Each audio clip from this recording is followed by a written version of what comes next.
మీరు కావాలి అనుకుంటే మిమ్మల్ని పెళ్లి చేసుకోవడానికి చాలా మంది క్యూలో ఉంటారు. ఆ అందానికి ఆ ఫేస్ కార్డుకు మనం ఇచ్చే వాల్యూ ఎంత అండి అది?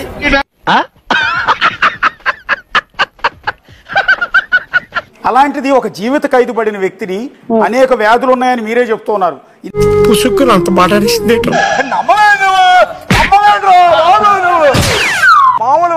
ఇన్ని వివాదాల్లో ఉన్న వ్యక్తి, వ్యాధులు ఉన్న వ్యక్తిని ఎందుకు ప్రేమిస్తున్నారు? దీని వెనకాల ఏదో కుట్రుంది. ఒకసారి నేను 2022లో అప్పటి వరకు కూడా నాకు అసలు ఏ ఉద్దేశం లేదండి. అప్పుడు నిర్ణయం తీసుకున్నాను, ఆ నిర్ణయానికి కట్టుబడి ఉంటాను. మాట తప్పే వ్యక్తిత్వం నాది కాదండి. చూడాలని ఉందే. ఇప్పుడు దువ్వాడ శ్రీనివాసు దివ్యల మాధురి చేస్తున్న దానికన్నా నేనేం తప్పు చేయలేదే.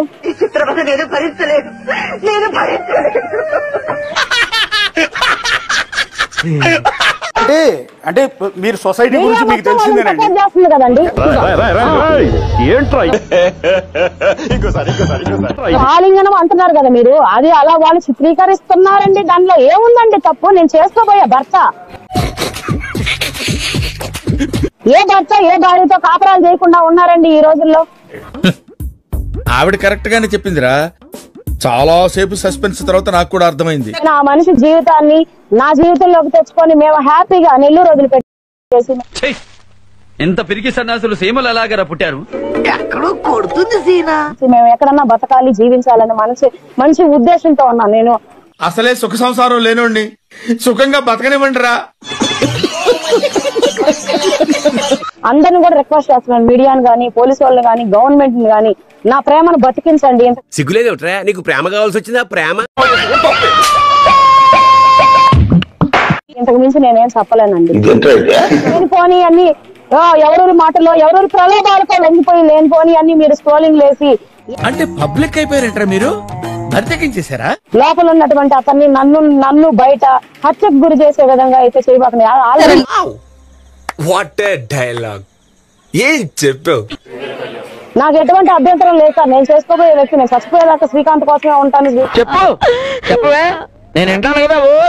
శ్రీకాంత్ కోసమే బ్రతుకుతాను, శ్రీకాంత్ కోసమే చచ్చిపోతాను సార్. చచ్చిపోమ్మా.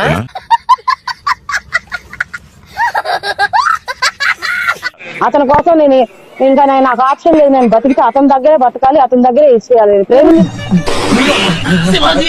ప్రేమించాను, నన్ను ఇంట్లో ఉన్నదాన్ని వీధిలో పడేశారు అందరు కలిసి.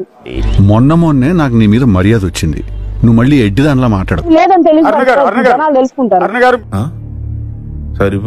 మీరు వాళ్ళ కష్టాల్లో ఉన్నారు కాబట్టి మిమ్మల్ని ఏడిపించో, మిమ్మల్ని ఇంకా ఇబ్బంది పెట్టి, మిమ్మల్ని గ్రిల్ చేసి, ఎందుకైనా మంచిది నేను నమ్మలం. నేను ఒకసారి ఫోన్ చేసి కనుక్కుంటానే. ఇష్టం వచ్చినట్టు అడిగి మిమ్మల్ని ఇబ్బంది పెట్టడం నా ఉద్దేశం కాదు. ఆ ఛానల్ కూడా ఉద్దేశం లేదు.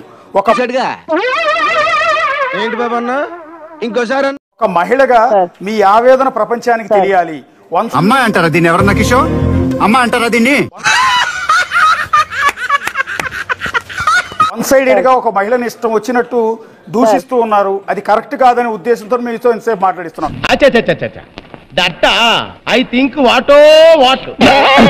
కానీ ఇందాక మీరు అన్నారు ఆ వీడియో కిటికీలోంచి ఎవరో మాకు తెలియకుండా తీశారు అని. కానీ బరి తెగించావు, నీకెక్కలేదు బరి తెగించి. వీడియోని ఇప్పుడే నేను ఒకసారి చూస్తున్నాను లైవ్ లో. చూసాను ఆ వీడియో. మీకు వెరీ క్లోజ్ గా, అంటే మీకు ఎదురుగా ఉన్న బెడ్ మీద నుంచి షూట్ చేస్తున్నారు. ఇది గుర్తుపెట్టుకో, తర్వాత మాట్లాడుకుందాం. చేస్తున్న విషయం మీకు శ్రీకాంత్ గారికి అవేర్ ఉంది, అంటే మీకు తెలిసే జరుగుతోంది అన్నట్టుగా ఉంది ఆ వీడియో. కరెక్టే కదమ్మా? వీడియో తీస్తున్నారని మాత్రం అయితే కాదు సార్. మరి అది ఎందుకు అలా పెట్టుకున్నాను అనేది నాకు గుర్తు రావట్లేదు. నీలో బేసిక్ సెన్స్ ఉంటుందనుకున్న ప్రతిసారి నువ్వు నన్ను డిసప్పాయింట్ చేస్తూనే ఉన్నావు. అతను ఎవరండి? మాట్లాడింది అయితే వాస్తవం సార్. అక్కడ అక్క అక్క అంటున్నది ఎవరండి? అనండి సార్, అనండి. మీరు పెద్దోళ్ళు, మీరు అనొచ్చు, నాలాంటి చిన్నోళ్ళు పడచ్చు. ఎవరో సార్ విజిటర్స్ ఎవరో అప్పుడు నాకు టిఫిన్ తీసుకోనో మరి ఎవరో వచ్చారో తెలియదు. అసంభవం, కుదరదు. ఆ గొంతు నేను మళ్ళీ ఎప్పుడు కూడా వినలేదు. ఒకసారి నేను దాన్ని మళ్ళీ రివీల్ చేసి ఒకసారి మళ్ళీ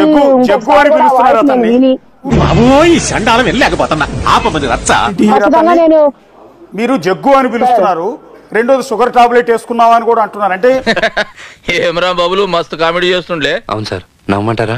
ఏమరో మీకు బాగా పరిచయం ఉన్న వ్యక్తే అతను. మరి మీకు తెలిసి వీడియో తీసాడా తెలియకుండా వీడియో తీసాడా నేను డిసైడ్ ఒకసారి ఇది కూడా ఒకసారి నేను ఆ వీడియోస్ నేను బాగా విని గుర్తు చేసుకొని ఖచ్చితంగా బిగ్ టీవీకి అందుబాటులోకి వస్తాను. తీసుకుంటున్నాడు. ఈ కార్యక్రమం ఇంతటితో సమాప్తం. రేపు ఇదే అలవాసులపై మళ్ళీ కలుసుకుందాం. అంతవరకు సెలవు మరి.